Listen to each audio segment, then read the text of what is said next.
What's up, YouTube? It's your boy, Big Boy John 25. Tonight I'm gonna do my WWE Raw Legends review and highlights you guys new.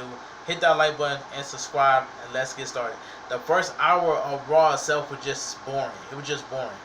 So it says the show kicks off with Hogan's doing an ad for the H phone, and which is a cell phone branded with Hogan's logo. Alright, Miz TV. This segment was garbage. Miz announced as Mr. Money in the Bank, which is meant with a curse of booze. Miz runs down the car for tonight. The New Day walks down to the ring. They are Miz and Morrison guests tonight. Woods and Kingston says Miz and Morrison are actually guests on their new show. Everyone argues. Teddy Long walks out on the stage.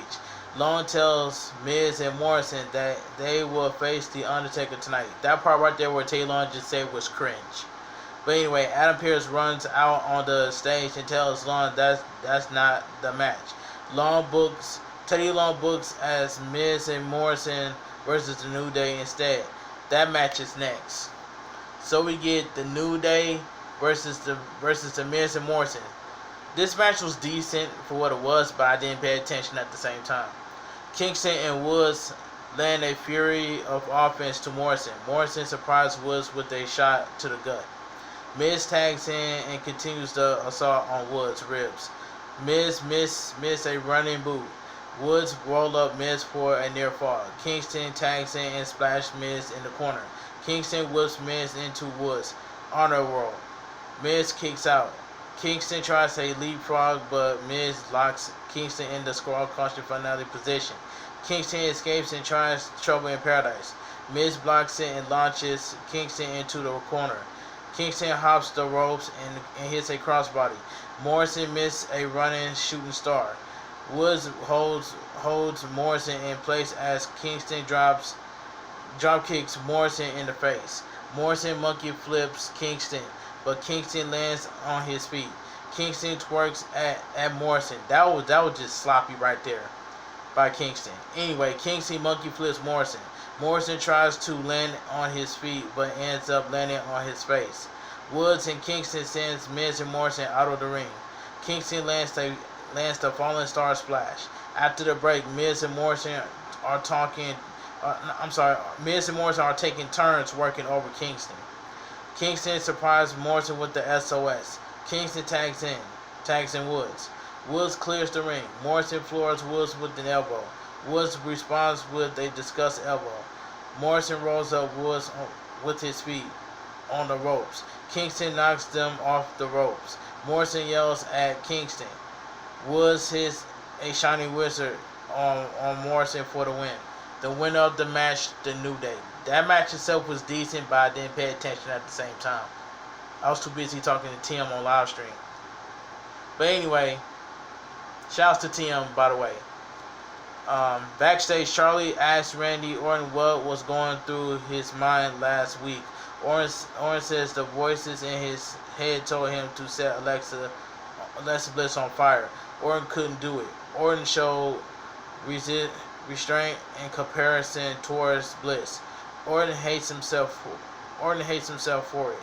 Orton realized now that there are no boundaries. Orton knows he is capable of anything. Charlie tries to ask Orton about the Fiend, but Orton says he doesn't want to talk about the Fiend anymore. Orton is going to take a walk to find someone old friends. He wants to remind them that he is the Legend Killer. During a New Year's celebration, Angel Garza pinned R-Truth for the 24/7 champion. Didn't care. The winner in your new 24/7 champion, Angel Garza. Alright, I didn't even care. Backstage, Garza runs into Alicia Fox, who asks him if he's seen the guy riding a skateboard drinking cranberry juice while listening to Fleetwood Mac. Garza, incredulous, says no. Fox says he has no idea what beauty is and storms off. Garza keeps walking and eventually runs into Tanka, who is talking to Sergeant Slaughter and Mickey James. It was good to see Sergeant Slaughter and Mickey James. But anyway, Garza says all he wanted to do tonight was meet Mickey James. Garza gives Mickey James a rose. Slaughter takes the rose and calls Garza a maggot.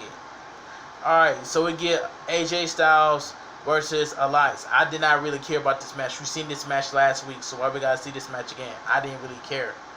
It says AJ Styles grabs a side headlock. Elias turns it into a back suplex, but Styles holds on to the headlock. Elias gets to his feet and stomps Styles into the corner. Running clothesline by Elias. Styles kicks out. Elias press slams Styles onto the top turnbuckle. Elias knocks Styles off the apron. Styles hits the floor hard as almost looks on with a concerned look on his face. After the break, Styles and Elias straight strikes. Styles misses a clothesline which allows Elias to hit a chokeslam. Styles sends Elias into the corner. Styles tries the phenomenal form. Elias counters with a flying knee. Styles kicks out. Elias picks Styles up for the electric chair drop. Styles reverses it into the Styles class. Styles pins Elias.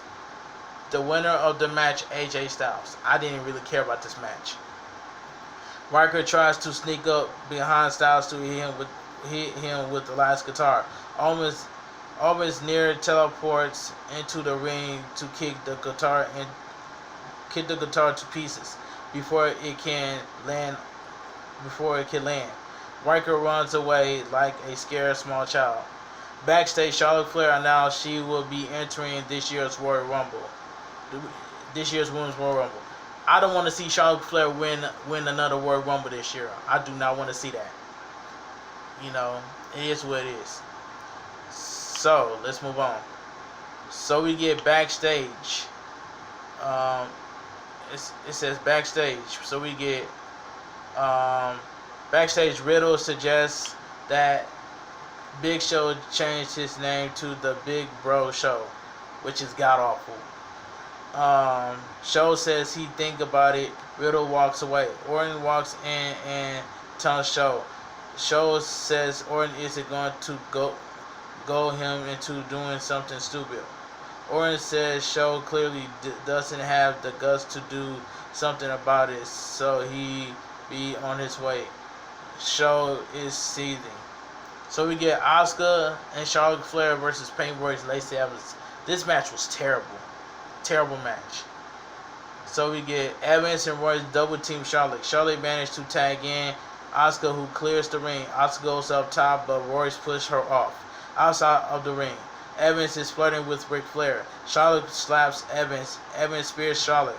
Charlotte and Evans brawl outside the ring. After the break, Evans and Royce are working over Asuka.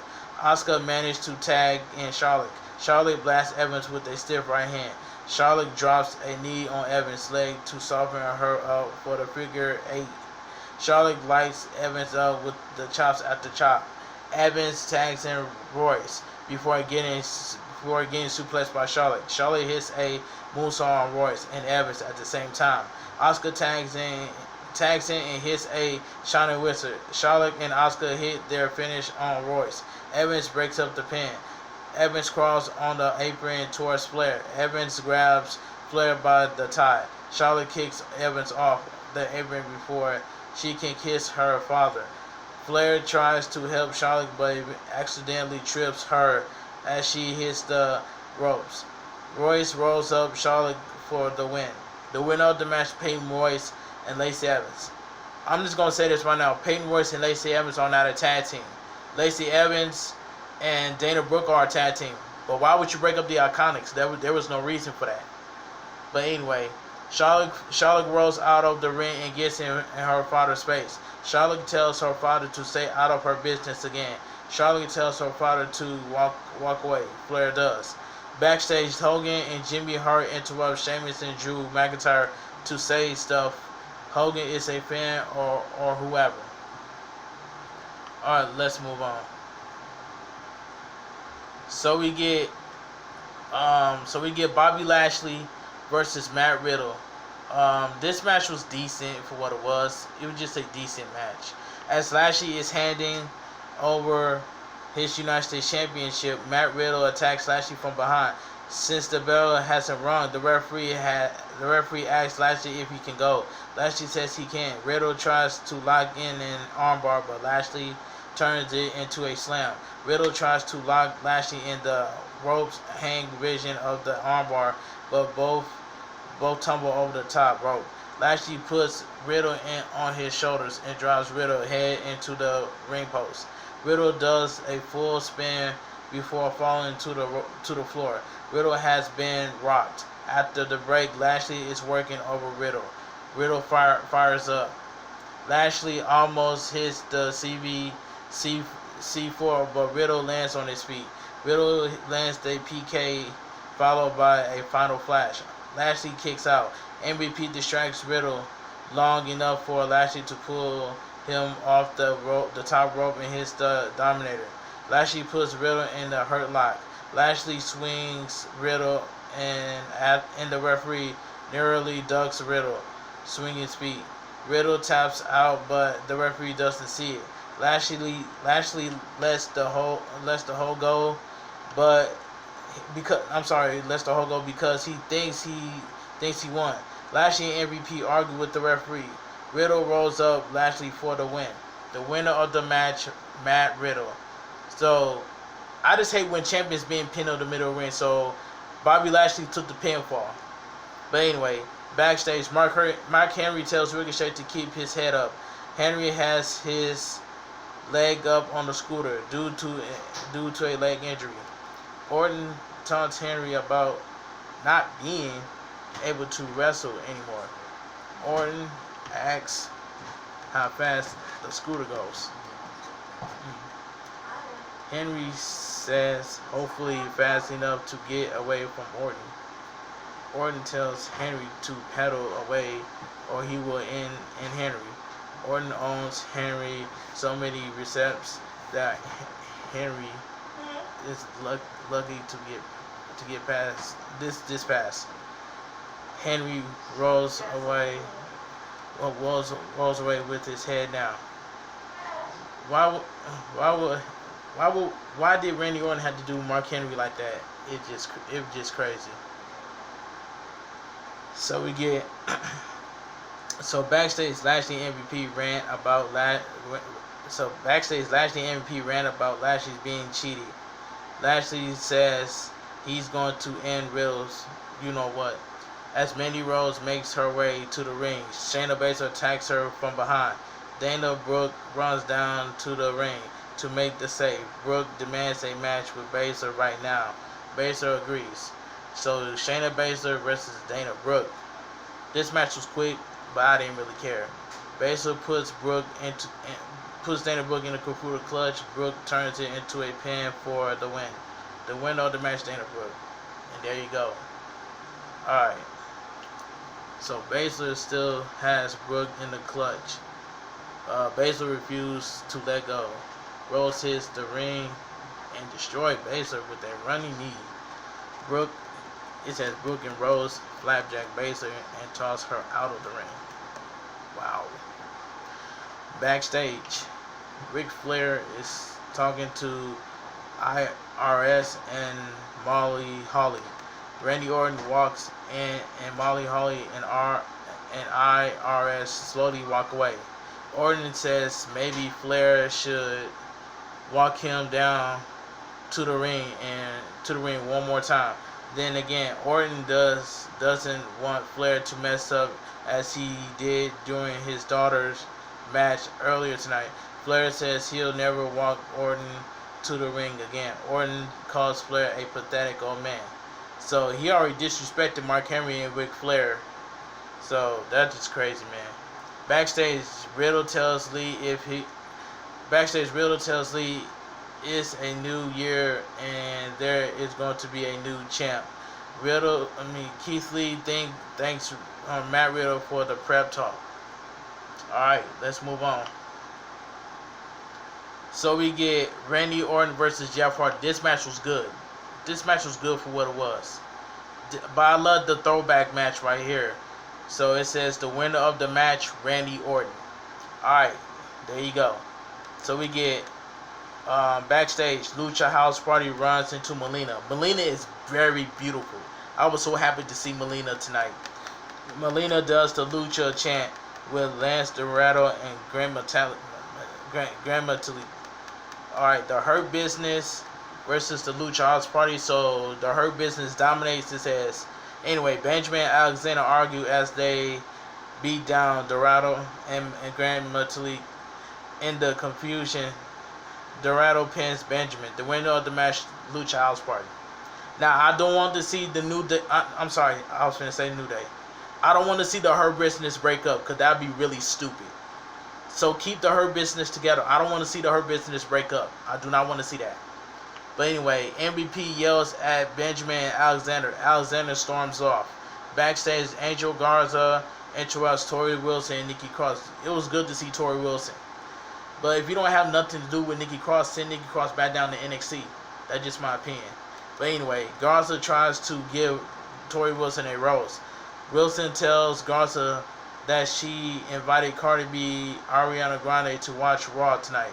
Wilson tells Garza they are in the other room and she knows Cardi who loves a rose. Garza walks into the dark room and a red light comes on. It's the Boogeyman. He's coming to get you. The Boogeyman scares the crap out of Garza, who stumbles out of the room backwards while screaming like a baby. R-Truth appears out of nowhere and rolls Garza up to win back to 24/7 champion. Don't care. The winner, your new 24/7 champion, R-Truth. Don't care. Alright, R-Truth, Tori Wilson, and Nikki Cross all skip away celebrating R-Truth's win. Don't care. Don't even care at all. But we get Drew McIntyre. This match was fantastic right here. All of the legends are on the center stage. All of the legends are on the stage to watch the next match. So we get WWE Champion match. Drew McIntyre versus Keith Lee. This match was fantastic. It says the winner of the match is still your WWE Champion, Drew McIntyre. It says McIntyre grabs a mic and attempts to say something to Lee, but Goldberg's music hits. Goldberg power walks to the ring. McIntyre hands Goldberg the mic. Goldberg says there couldn't be a better person as champion for everything. McIntyre has the one thing he doesn't have is respect. Goldberg says he's down. He knows when McIntyre looks at the legends on the stage, he just sees a bunch of washed-up has-been that doesn't pose a threat to him. That's where Goldberg comes in. Goldberg challenges McIntyre to a match at the Royal Rumble. McIntyre says fighting Goldberg is at this point would be like fighting his dad. Goldberg laughs. McIntyre laughs. Goldberg pushes McIntyre on his you-know-what as the show closes. God-awful outcome right there by Goldberg. But anyway, if you guys enjoy my WWE Legends review and highlights, please drop a like on this video. Subscribe to my channel. I'll leave my Twitter, my Instagram, and TikTok down below in the description. And I'll see you guys in the next video. Have a great night and stay safe.